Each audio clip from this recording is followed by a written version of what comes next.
नमस्कार, मेरा नाम प्रिंस मिश्रा है और आप निष्कर्ष बिहार देखने अगर हमारे चैनल पर नए हैं तो चैनल को सब्सक्राइब कर लीजिएगा। अगर वीडियो को फेसबुक पेज पर देख रहे हैं तो फेसबुक पेज को भी फॉलो कर लीजिएगा। कल जो है चारों सीटों पर जो बिहार में उपचुनाव हुआ था उसका रिजल्ट आ गया। ऐसे में जो इंडिया गठबंधन के जो तमाम घटक दल हैं वो तमाम लोग कह रहे थे कि चारों सीटों पर जो है इंडिया गठबंधन के जो प्रत्याशी हैं वो जीत हासिल करेगी। लेकिन अब वो जो है उल्टा दिख दिख गया, क्योंकि लगातार जो है चारों सीटों पर जो है एनडीए ने जीत हासिल कर ली। इन्हीं सब तमाम मुद्दों को लेकर हम लोग जो है सीधी बातचीत करेंगे। भाकपा माले के जो विधायक हैं वीरेंद्र प्रसाद गुप्ता, उनसे बात करते हैं। क्या लग रहा है कि सर जो 4 सीटों पर आप लोग दावा कर रहे थे, आपने खुद दावा किया था चारों सीटों पर हम लोग जीत हासिल कर रहे हैं, लेकिन उल्टा हो गया सर, क्या कहिएगा? एक तो बात है कि चुनाव केवल एक बात पर निर्भर नहीं करता है। तो जो बिहार की जो सरकार है, जो लगातार जन विरोधी काम करते रही है, गरीबों के खिलाफ, किसानों के खिलाफ, मजदूरों के खिलाफ, महिलाओं के खिलाफ, आम बुद्धिजीवी, अल्पसंख्यक तमाम लोगों के खिलाफ, ये डबल इंजन की भाजपा की सरकार जनता के खिलाफ लगातार काम करते रही है। और जनता बाढ़ से तबाह रहती है, कोई सरकार मददगार नहीं बन पाती है। ये यहाँ नौजवान जो है परेशान है, रोजगार नहीं है और इसके लिए सरकार की कोई पहलकदमी नहीं है। उल्टे मोदी की सरकार 4 साल वाली योजना अग्निवीर के लेकर के आ जाती है और पूरे तौर पे किसानों के साथ लूटपाट, गरीब भूमिहीन है, उनकी स्थिति बदहाल है। ऊपर से स्मार्ट मीटर के द्वारा पूरा पूरा लूटपाट उनके साथ चल रहा है, कंपनी राज कायम किया जा रहा है। तो जनता, महिलाओं का आप देखिए, आए दिन बलात्कार बच्चियों से लेकर के और हिंसा की बात आ रही है। महिला सम्मान तो यात्रा ये पर कुल निकल रहे हैं, आप कह रहे हैं महिलाओं के साथ बलात्कार। महिलाओं के साथ आपको 2005 से पहले महिला ये आप नहीं थी सोचे, क्या? महिला तो सीधे तौर पे असुरक्षित है। लगातार आप अखबारों पर नजर डालेंगे तो किसी न किसी जिले में छोटी बच्चियों, महिलाओं, युवतियों के साथ बलात्कार की घटनाएं, उन पर महिला उत्पीड़न की घटनाएं लगातार है। और ये दावेदारी से नहीं होता है, हकीकत से होता है। तो हकीकत में तो ये तमाम चीज़ें, तो जनता जो है इन तमाम चीज़ों के खिलाफ लड़ रही है। भाकपा माले उन तमाम संघर्षों को लेकर के जनता के साथ में खड़ी है और हम लोग लड़ रहे हैं। इस आधार पर हमने दावेदारी की थी, लेकिन चुनाव केवल एक राजनीतिक स्थितियों के हालातों के आधार पर नहीं, बल्कि बहुत सारे उसमें फैक्टर रह रहे हैं और बाहुबल भी उसमें एक बड़ा मामला है। अपराधियों और धन बल के द्वारा तमाम अनैतिक तरीकों से फिर सरकार का जो सत्ता का जो संरक्षण है, केंद्रीय मंत्री से लेकर के चुनाव आयोग को अपने प्रभाव में लेने, ईवीएम का भी आप देख रहे हैं कि पूरा एक अरे ये बताइए सर, आप लोग कह रहे हैं कि जो है अगर आप जीतते हैं तो बोलते हैं कि ईवीएम बहुत अच्छा है, अगर आप लोग हारते हैं तो बोलते हैं कि बहुत ईवीएम खराब है, ईवीएम में मतलब जो है गड़बड़ी हो गई है, उन्होंने जो है हैक कर लिया। हम केवल ईवीएम पर ही अकेले बात नहीं कर रहे हैं, हम तमाम हालात पर बात कर रहे हैं। तो तमाम चीजें हैं, हर पहलू से ये समझने की बात है। तो ये चुनाव में तो जो बाहुबल का 2 सीट तो दिख रहा है कि सीधे तौर पे बाहुबलियों के द्वारा, चाहे वो रॉकी यादव वाला मामला हो, चाहे वो सुनील पांडे वाला मामला हो।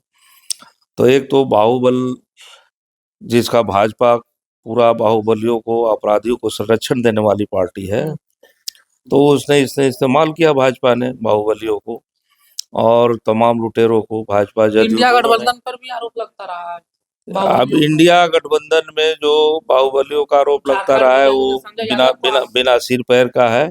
लेकिन इस चुनाव में तो आप सीधे देख रहे हैं और सामाजिक तौर पे कहाँ से चूक हुई है, कहाँ गड़बड़ी है, इसको हम लोग समझेंगे। लेकिन कुल मिला करके जनता ने बड़े पैमाने पर वोट दिया है और जनता बदलाव के मोड में है बिहार में। मानते हैं सर कि प्रशांत किशोर आप लोगों का फैक्टर बन गए, हार का कारण बन गए, क्योंकि आप लोग आरोप भी लगाते देखिए, रहे। प्रशांत किशोर को ये सीधे तौर पे कोई फैक्टर नहीं है। अब कुछ खास जगहों की खास स्थिति होती है। अब कहीं जनता मान लिया कि किसी उम्मीदवार से किन्हीं कारणों से अपना नाखुश है कि लगातार एक ही परिवार रहेगा, इन कारणों से नाखुश है, तो कहीं कुछ वोट मिल जाए, कुछ खास बातें हो जाए, ये अलग चीज है। ये प्रशांत किशोर की राजनीति का समर्थन नहीं किसी को। वो तो भ्रष्टाचार की पैदाइश है। और पूरे अभी भ्रष्टाचार के अभी द्वारा ही तमाम ज्यादातर चीजों इंडिया को। गठबंधन वाले आपका वीडियो देखेंगे, कहेंगे कि आप बीजेपी का मतलब जो है सपोर्ट करने लगे, क्योंकि लगातार राजद की तरफ से कहा जा रहा है कि जो है प्रशांत किशोर फैक्टर बन गए हम लोगों को हराने के लिए। अब सबका अपना अपना समझ है, हम्म। लेकिन ये कुल मिला करके कुछ खास खास जगहों की खास स्थितियां हैं। ऑल ओवर मतलब उनका, लोग ऑल ओवर जो है वो प्रशांत किशोर जो है वो भ्रष्टाचार का पैसे का, कंपनियों के पैसे का हम्म। जो चुनाव मैनेजमेंट के नाम पर उनको मिलता है, हम्म। तो ये भी एक मैनेजमेंट है एक किस्म का, हम्म। कि पार्टी बना के मैनेजमेंट करना। हम्म। एक है डायरेक्ट किसी पार्टी के नाम पर अभी आप मैनेजमेंट तुरंत करना। वो बयान को बदल दिए सर। हमने बदला नहीं, लेकिन उनकी एक कोशिश है, लेकिन वो फैक्टर नहीं। वो फैक्टर नहीं है। फैक्टर मानते हैं ना कि सर की जो एक ही परिवार से वो लोग थे, उब गए थे, लोग चाह रहे थे बदलाव, इसलिए बदलाव हो अब गया। कुछ तो ये जांच का विषय है, लेकिन जो बातें आ रही हैं इसको समझना होगा और ये समीक्षा होगी। हाँ, चलिए अंतिम सवाल लेते हैं सर। शीतकालीन सत्र शुरू हो रहा है, उसमें आप लोगों का मुद्दा क्या रहेगा? क्या आखिरकार जो सदन चलेगी, आप लोगों का मैनिफेस्टो जो आप लोगों ने तैयार किया है शीतकालीन सत्र के लिए, क्या रहेगा? अभी तो ये पूरा जो सरकार की भूमिका है, हम्म। कि सरकार ने कहा कि हम गरीबों को 2 लाख रुपए देंगे, हम्म। और उससे सरकार पूरी तरह से मुकरती हुई नजर आ रही कर है। रही है, हाँ। और ये सीधे उनके मुकरने का जो तरीका है, हम्म। कि गरीबों के पास जो आय प्रमाण पत्र दिया जा रहा है, ठीक। किसी मुसहर परिवार को, किसी अति पिछड़े दलित परिवार को, तो वो सीधे तौर पे 1 लाख, 1.5 लाख, 2 लाख का, जिनकी आमदनी महीना में 4,000, 5,000 रुपये महीना भी नहीं है, 6,000 महीना भी नहीं है, वैसे परिवारों को 1.5 लाख, 2 लाख, 1 लाख से ऊपर का आय प्रमाण पत्र दे करके, और जनता को ये बेवकूफ बनाने वाला काम कर रही है सरकार। तो सभी गरीबों को तो पहले 2 लाख रुपए दे। इधर आपने देखा कि कैसे जो अति पिछड़ा को 2 लाख रुपया देने की बात कर रहे हैं, सभी जातियों को मिला करके जो गरीब घर से हैं उनको देने की बात कर रहे हैं आप? सब गरीब के लिए योजना है। 6,000 से जिनकी आमदनी मासिक कम है, उनके लिए है कि सरकार 2 लाख रुपए देगी। लेकिन उसमें सबसे गरीब में कौन लोग हैं? दलित समाज के लोग हैं, अति पिछड़े समाज के लोग हैं। सवर्ण लोग भी है सर। वो अपवाद स्वरूप हैं, कम है, लेकिन कुल मिला करके ये जो लोग हैं, अब आप सोसाइटी में आप अगर जाते हैं, समाज में जाते हैं, तो आप देखेंगे कि अब मुसहर है तो समाज के सबसे निचले पायदान पर हैं। और हमारे यहाँ गांव के जो बेलवा गांव के मुसहर टोली है, मैनाटांड ब्लॉक की चुटाहा मुसहर टोली है, वहाँ के मुसहर लोगों को वहाँ के अंचल अधिकारी ने स्मार्ट मीटर 1.5 को लाख, ले 2 लाख रुपए का पूरा आय प्रमाण पत्र दे दिया है। तो इसे आप क्या कहेंगे? वहाँ बिंद जाति के लोग हैं, वो सर्वाधिक गरीब हैं, उनको दे दिया गया है। तो ये तो सीधे तौर पे ये गरीबों के साथ मजाक है। तो एक तो ये बात है सीधे तौर पे, स्मार्ट मीटर जो है, जो एकदम लूट का मीटर बना हुआ है। आपके घर एक में एक लगा लाख है सर मीटर? हमारे घर पर लगा है, चौगुना बिल आ रहा है। आप प्रमाण के साथ कर सकते हैं? प्रमाण के साथ कर सकते हैं, पुराने बिजली बिल भी आते हैं, ये भी बिजली बिल है, चाहे प्रमाण के साथ बात है। प्रशासन तो बिजली विभाग कह रही है कि अगर आप लोगों के मन में डाउट हो या किसी भी प्रकार का संशय हो तो दोनों डिजिटल। हमारा ही निकाल के देख लेना, उसके पास रिकॉर्ड नहीं है क्या? हमारा ही निकाल के देख लेगा ना कि पहले कितना बिल था, आज कितना बिल है। यूज उसी तो के भी बाद तो सारे यूज भी ऑफिस तो से कर निकलते सकते हैं, हमारे पास कहाँ से आता है? वही देते हैं ना। तो ये पूरे लूट का पूरा मीटर बना हुआ है। तो जनता के जिंदगी के जो सवाल हैं, गरीबों के साथ, ये जो पक्का मकान नहीं दे रही है सरकार, गरीबों को 5 डिसमिल जमीन, 3 डिसमिल जमीन देने की बात है, भूमि सुधार करने की बात है। तो ये कह रहे हैं कि 1 लाख रुपया देंगे। तो 1 लाख रुपया का 60,000 वाला भी हम लोग देखे हैं कि किसी गरीब का खरीद के नहीं दिया गया। और 1 लाख रुपया वाला भी वही बात है, लोगों को बेवकूफ बनाने वाली बात है। तो ये कुल मिला के गरीबों के साथ जो धोखाधड़ी है, किसानों के साथ धोखाधड़ी है, बाढ़ का कोई प्रबंधन नहीं है। तो नौजवानों के रोजगार का सवाल है। और बिहार में नफरत की राजनीति जो की जा रही है, महिलाओं के साथ हिंसा की जा रही है, ये सब एजेंडा रहेगा और क्या रहेगा? मतलब समाज को बदलने का। जो गरीब लोग हैं उनके हित जनता के, गरीब और आम जनता, बिहार को विशेष राज्य का दर्जा देने के सवाल, बिहार में जो आरक्षण, विशेष पैकेज मिला है। बिहार का विशेष पैकेज तो आपको 59,000 करोड़ सर मिला है बिहार को। 59,000 करोड़ रुपया किसके लिए मिला है? अडानी के लिए ना।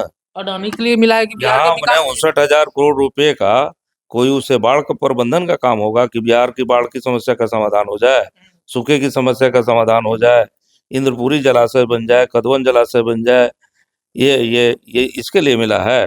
वो मिला है कि एयरपोर्ट बनाएंगे और एयरपोर्ट बना करके सरकारी पैसे से एयरपोर्ट बनेगा और अडानी को दे दिया जाएगा 20 साल के लिए ठेका पर। अच्छा, तो अडानी के लिए न दिए हैं, अंबानी के लिए दिए अरे हुए हैं। विकास अगर एयरपोर्ट बनेगा तो विकास बिहार का नहीं होगा क्या? इंटरनेशनल एयरपोर्ट बन रहा है।